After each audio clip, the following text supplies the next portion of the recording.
ada orang yang baca kitab aja belum tamat, belum bisa bahasa Arab, dakwah, ngajar, nggak boleh, nggak punya hak sama sekali dia untuk dakwah. Karena banyak yang tampil dai-dai yang nggak ngerti, dai karbitan, dia nggak ngerti agama, ceramah. Ini ngerusak agama, orang-orang seperti ini ngerusak agama. Nggak boleh dalam Islam. Orang yang berdakwah wajib dia menuntut ilmu, nggak boleh dia berdakwah tanpa ilmu. Apalagi bekas pelawak, bekas penyanyi mau dakwah, nggak boleh. Belajar dulu. Bekas pendeta, mantan pendeta, wajib dia belajar agama, Al-Quran wa sunnah ala fahmi salaf, sampai dia menguasai baru dia berdakwah. Gak punya hak sama sekali dia berdakwah. Bapak Ibu, Don Ditan dianggap hebat, padahal tidak pernah membahas Al-Quran. Alkitab terus yang dibahas. Kalau tidak Injil Matius, Injil Markus. Kalau enggak Injil Lukas, kalau enggak Injil Yohanes. Ya. Kalau tidak lari ke Ulangan, kalau tidak lari ke Imamat. Hanya itu yang dia bisa. Sudah lama Don Ditan meninggalkan Kristus, jadi mu'alaf. Saya belum pernah mendengar dia membaca Al-Quran. Dipanggil Ustadz. Al-Quran tidak bisa baca, tapi bisa dipanggil Ustadz. Itu Don Ditan. Entah Ustadz dari mana, entah siapa yang memberikan gelar dia Ustadz. Itu Don Ditan. Ya, langsung dipanggil Ustadz. Jangan-jangan dia Ustadznya Yesus. Hanya satu perbedaan Don Ditan setelah dia meninggalkan Yesus dan sebelum dia meninggalkan Yesus. Apa itu Bang Pendi? Sebelum dia meninggalkan Yesus, dia masuk gereja. Setelah dia meninggalkan Yesus, dia masuk masjid. Hanya itu perbedaannya. Kalau yang lain tidak ada perbedaan. Lalu perbedaan yang kedua, sebelum dia meninggalkan Yesus, dia tidak pernah membahas agama orang lain, tidak pernah dia membahas kitab orang lain. Begitu dia masuk agama Islam, jadi mu'allaf, dipanggil Ustadz, dia membahas Alkitab dan membahas agamanya yang lain. Nah, sebelum dia meninggalkan kekristenan, sebelum dia jadi mu'alaf, dia masuk gereja. Sering masuk gereja. Mendengar Alkitab, sesekali dia buka Alkitab. Tapi jarang membahas Alkitab. Don Ditan. Setelah dia meninggalkan Yesus, dia tidak pernah lagi masuk gereja. Dia masuk masjid. Di saat dia masuk masjid, tidak ada bedanya dia ketika dia masih berada di dalam gereja. Don Ditan. Di dalam gereja dia mendengarkan Alkitab dan membaca Alkitab. Di dalam masjid ketika dia mu'alaf, Don Ditan masih juga membuka Alkitab. Nggak ada bedanya. Lalu pertanyaannya, kehebatan dia itu di mana? Coba kalian suruh baca dia Al-Quran sesekali. Suruh baca Al-Quran. Ya, lantunkan ayat demi ayat dalam Al-Quran. Coba suruh sama si Don Ditan. Halo brother, sebentar brother ya. Coba suruh dia lantunkan Al-Quran sesekali. Bisa enggak? Saya jamin tidak akan bisa. Saya ulangi. Waktu si Don Ditan masih di dalam agama Kristen, dia buka Alkitab, dia baca Alkitab, dia mendengarkan Alkitab di dalam gereja. Setelah Don Ditan keluar dari gereja, masuk masjid, jadi mu'alaf, dia masuk masjid. Sampai di masjid dia buka Alkitab. Bukan Al-Quran yang dia buka, Alkitab yang dia buka. Itu Don Ditan. Dalam gereja dia baca Alkitab, dalam masjid dia baca Alkitab. Tidak ada bedanya. Dia dulu dengan dia sekarang. Cuma bedanya, dia dulu tidak pernah membahas agama lain. Dia dulu tidak pernah membahas kitab orang lain. Ya, dia sekarang membahas agama lain. Dan dia sekarang juga masih membahas kitabnya yang lama, kitab agama lain. Jangan-jangan Don Ditan tidak bisa baca Al-Quran. Nah, ini kecurigaan saya yang paling besar. Jangan-jangan Don Ditan tidak bisa baca Al-Quran. Makanya dia tidak pernah membahas Al-Quran dan tidak pernah dia memperdengarkan ayat demi ayat dalam Al-Quran kepada pengikutnya, dan sampai kapanpun dia dipanggil mu'allaf. Sudah banyak dia memu'allafkan orang, tetap juga dia mu'allaf dipanggil. Oke, brother. Shalom, brother. Halo, brother. Shalom Bang BAB. Mana dia? Dia asli harus menuntut ilmu agama, harus pondok, harus ke pesantren.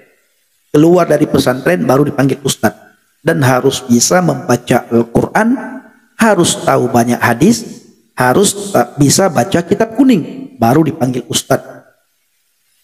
Nah, tetapi ustadz sekarang, ustadz mu'allaf, yang penting dia bisa menghujat Alkitab, sudah dipanggil ustadz. Bisa menghujat Yesus, sudah dipanggil Alkitab. Bisa menghina kekristenan, dipanggil ustadz. Makanya saya katakan, mereka itu jangan-jangan ustadznya Yesus. Kami para murtadin, saya secara pribadi ya, sangat jarang saya membaca kitab saya yang lama, apalagi membahas-bahas kitab saya yang lama. Sudah tidak ada waktu lagi bagi saya. Kalau mereka supaya dianggap pinter, dianggap hebat, bahaslah Alkitab. Makanya tidak ada bedanya mereka masih berada di dalam agama Kristen dengan mereka sudah jadi mu'allaf, tetap juga Alkitab. Yang sangat lucunya Bapak Ibu, kenapa para pemuka agama, alim ulama, ustadz ustazah yang benar-benar ustadz ya, tidak pernah mengajari mereka cara membaca Al-Quran, tidak mengantarkan mereka ke pondok pesantren supaya mereka hebat dan pinter-pinter, supaya mereka benar-benar bisa menjadi kebanggaan umat Islam. Antar dia ke pondok pesantren biar dia bisa membaca Al-Quran. Nah, sesekali perdengarkan kepada kami oten-oten bagaimana cara mu'allaf membaca Al-Quran. Bila perlu buat musabaqah tilawatil Quran, buat lomba membaca Al-Quran sesama mu'allaf, biar kami oten-oten terkesima mendengar bacaan para ustadz mu'allaf. Ini nggak pernah kita lihat. Tidak pernah kita melihat para mu'allaf itu membaca Al-Quran. Apalagi si Julius HMC. Tiap hari membahas Alkitab, mengorek-ngorek pendeta, mengadu domba antara grup pendeta A, pendeta B. Itu tugas si Julius HMC. Bisanya hanya Assalamualaikum. Bisanya cuma Al-Fatihah yang mereka bisa Bapak Ibu. Mu'allaf itu saya melihat hanya Al-Fatihah yang mereka bisa. Surat Al-Ikhlas. Yang lain nggak bisa. Apalagi donditan. Assalamualaikum. Lalu baca Al-Fatihah. Mungkin dia bisa baca surat Al-Ikhlas. Yang lain nggak bisa. Dianggap pinter, dianggap hebat. Mereka bahaslah Alkitab. Tiap saat bahas Alkitab. Dulu Bapak Ibu, waktu saya masih berada di dalam agama Islam, sebelum saya murtad, sebelum saya jadi oten, jarang sekali kita mendengar Alkitab di masjid. Jarang sekali kita mendengar Injil di masjid. Tidak pernah kita mendengar bacaan Injil Yohanes dalam masjid, bacaan Injil Matius, Injil Markus, Injil Lukas dalam masjid. Hari-hari ini mereka membahas Alkitab dalam masjid. Hampir setiap saat kita mendengar Injil dibahas di dalam masjid. Ustadz Munzir Sitomorang pinter, khotbah di mana-mana, ceramah di mana-mana, dakwah di mana-mana, pengajian di mana-mana. Tetapi di setiap dia khotbah, ceramah, di setiap pengajiannya tetap juga Alkitab yang dia bahas. Itu Munzir Sitomorang Bapak Ibu. Habis itu ada Ustadz Nababan. Ayat Al-Quran yang dibahas oleh Ustadz Nababan, ayat-ayat itu saja Bapak Ibu. Saya dengar, ya, saya dengar, pintar sekali Ustadz Nababan ini membaca membaca Al-Quran. Bahkan dia menghafal ayat Al-Quran, pintar banget. 2 hari kemudian saya dengar lagi khutbahnya si Nababan, bacaan Al-Qurannya, hebat. Minggu berikutnya saya dengar lagi Ustadz Nababan itu menghafal ayat Al-Quran demi ayat Al-Quran. Tepuk tangan saya, begitu hebatnya.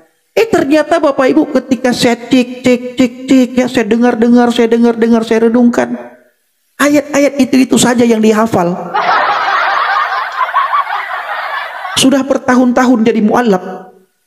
Ayat yang dia perdengarkan ke publik, ke umum, ke masyarakat Indonesia, hanya itu saja ayat yang dia baca, yang dia perdengarkan.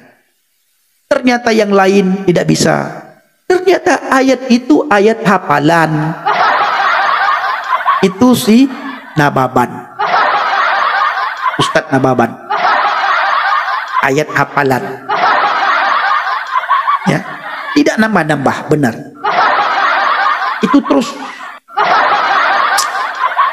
Hari ini dia baca ayat tersebut, besok dia baca ayat itu lagi, besoknya dia baca ayat itu lagi, bulan berikutnya bertambah 1 ayat, terus-terusan. Tahun kemudian bertambah 3 ayat. Ternyata dihafal sedemikian bagus, sedemikian rupa, biar kita anggap hebat. Yang lain nggak bisa. Itu belum kita tanya artinya. Ustadz Nababan, apa artinya itu Ustadz Nababan? Nanti. Padahal nggak bisa. Nah itu dia. Bahasa Arab hafalan. Itu kalau kata Munzir Situmorang begini katanya. Bisa membaca, bisa ini, tetapi ditanya artinya tidak tahu. Jadilah keledai di Indonesia, katanya gitu. Kata itu Munzir Situmorang sendiri yang bilang. Membaca iya bisa, tetapi tidak mengerti apa artinya. Makanya dikatakan itu adalah keledai gitu. Jadi kalian itu dikatakan keledai sama Munzir Situmorang. Karena memang sama yang dikatakannya itu. Kalian boleh membacanya. Iya, Bang Pendi juga bisa nggak Bang Pendi baca bahasa Inggris? Bisa. Coba tanya artinya. Dia nggak ngerti. Nggak ngerti dia. Iya. Makanya jangan sampai jadi keledai. Kalian baca, kalian harus mengerti artinya. Coba. Tidak menghafal Al-Quran tapi tidak memahami Al-Quran. Senang mengulang berbahasa Arab tapi tidak mengerti bahasa Arab. Suka membaca Al-Quran tapi tidak memahami maknanya. Akhirnya apa? Menjadi keledai di Indonesia.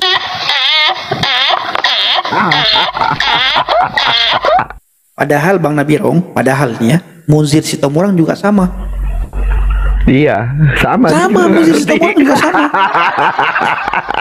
Makanya dibilang jadi keledai. Dia masalah pemimpin keledainya. Dia juga sama. Kembali ke Alkitab, orang buta menuntun orang buta. Pas Bapak Ibu. Iya, jatuhnya ke jurang. Bareng-bareng jatuh ke jurang. Ini dia. Siapa lagi? Si Nora Aritonang. Coba Bapak Ibu intip live-nya dia. Nggak pernah. Paling-paling assalamualaikum.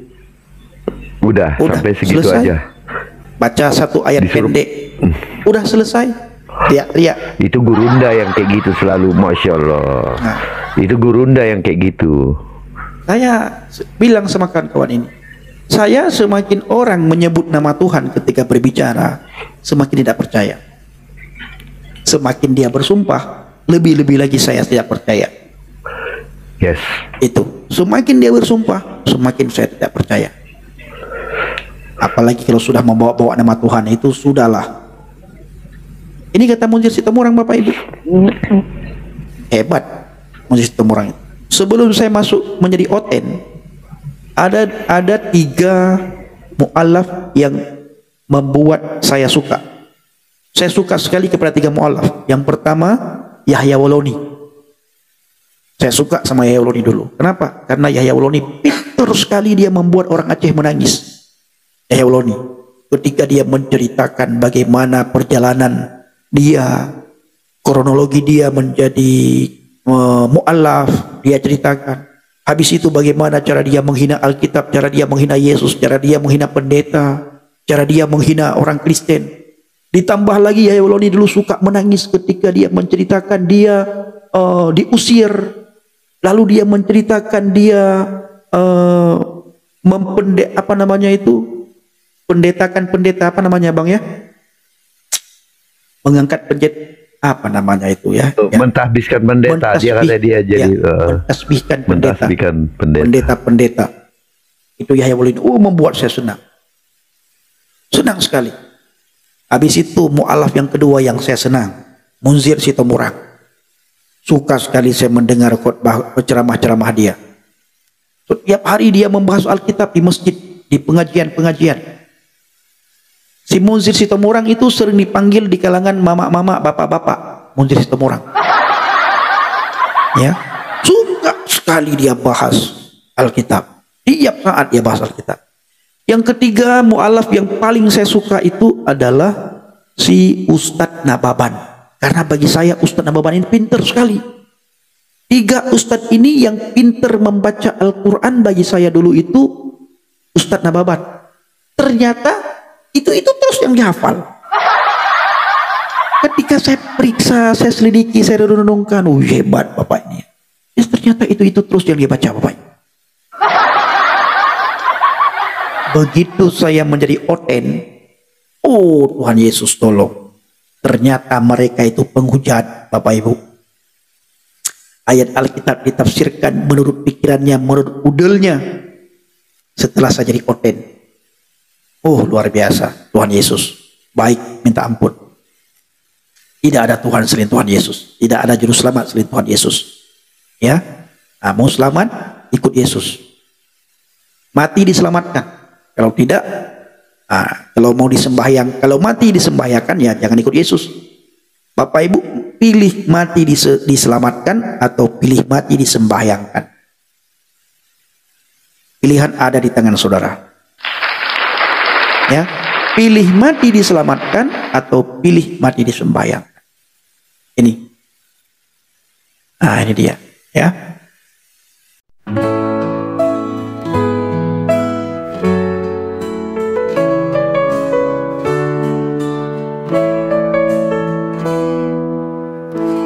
Janganlah hendaknya kamu kuati tentang apapun juga, nyatakan dalam segala hal keinginanmu kepada Tuhan dalam doa dan permohonan dengan ucapan syukur. Segala perkara dapat kita tanggung di dalam Dia yang memberi kita kekuatan. Bersukacita senantiasa dalam Tuhan. Sekali lagi ku katakan, bersukacitalah. Tuhan kita akan memenuhi segala keperluanmu menurut kekayaan dan kemuliaannya dalam Kristus Yesus. Dimuliakanlah Allah dan Bapa kita selama-lamanya. Segala perkara dapat kita tanggung di dalam Dia yang memberi kita kekuatan. Bersukacita senantiasa dalam Tuhan. Sekali lagi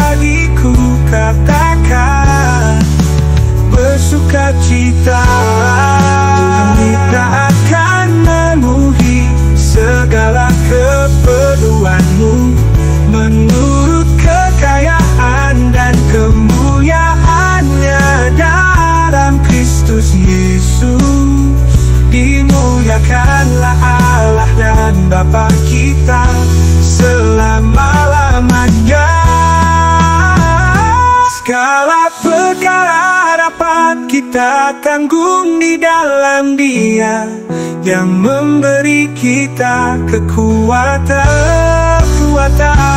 Bersukacita senantiasa dalam Tuhan.